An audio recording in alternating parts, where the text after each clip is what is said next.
Hello दोस्तों, मैं शेखर प्रताप सिंह स्वागत करता हूं आपका आपके अपने चैनल टॉक्स विद शेखर में।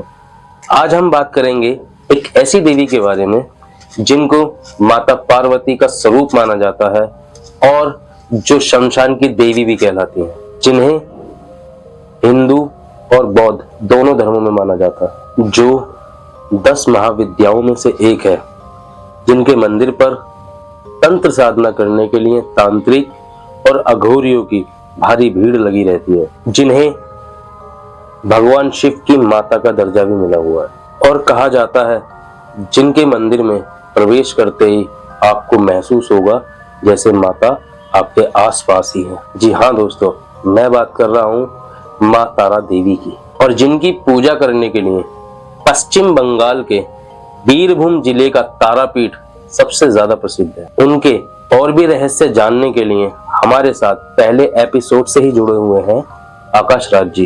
तो आकाश जी, ये दूसरा एपिसोड है, आप हमारे साथ पहले एपिसोड से बने हुए। जैसे ही मैंने कहा था अपने दोस्तों से, अपनी दर्शकों से कि आकाश जी हमेशा मेरे साथ बने रहेंगे एज ए होस्ट। तो आकाश जी आज जो आपसे जानकारी चाहिए, वो चाहिए तो बहुत सारी, लेकिन हमारा पहला सवाल ये रहेगा जी कि जो माता तारा है, माता तारा देवी, उनकी उत्पत्ति कैसे हुई और कहाँ हुई?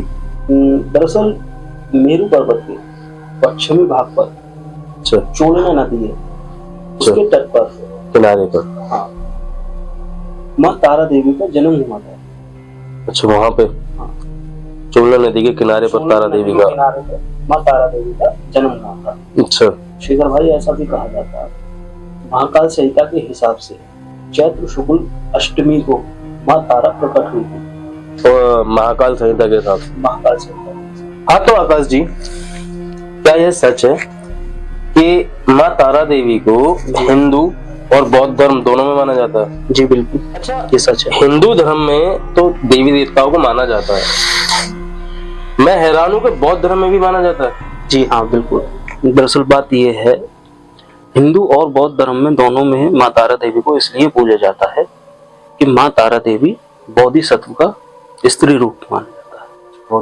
बोधिसत्व का स्त्री रूप माना जाता है, इसलिए ही पूजा जाता है, मतलब बौद्ध धर्म वाले इसलिए ही मानते हैं। जी बिल्कुल। अच्छा, एक बात बताएं, क्या माँ तारा देवी को बौद्ध धर्म में भी माँ तारा देवी के नाम से जानते हैं, कुछ किसी और नाम से जानते हैं?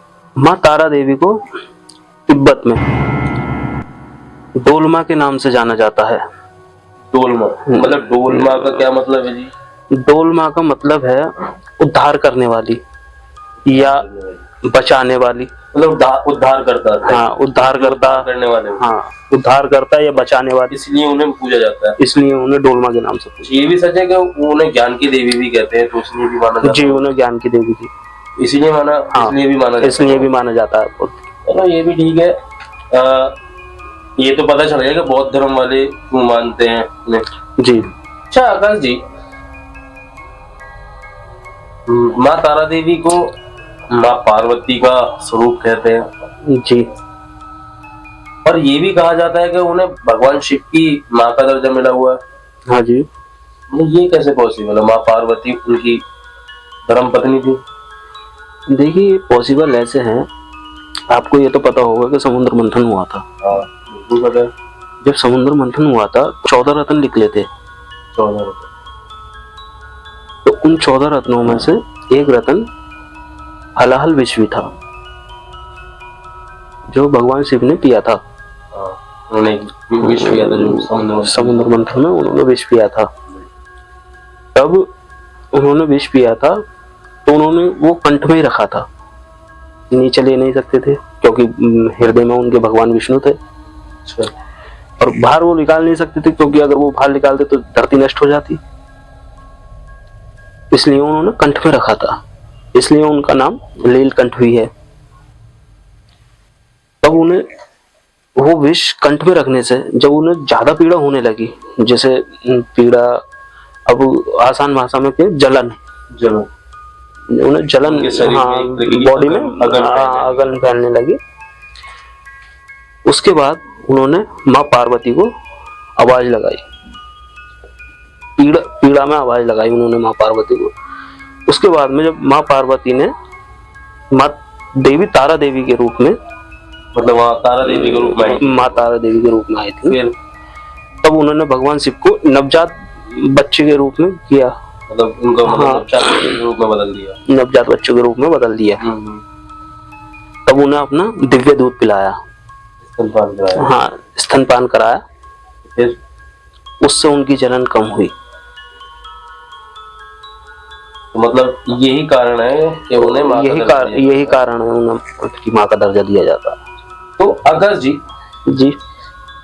एक और वहाँ मशहूर थे वामाखेपा। जी बिल्कुल। तो वो वामाखेपा कौन थे?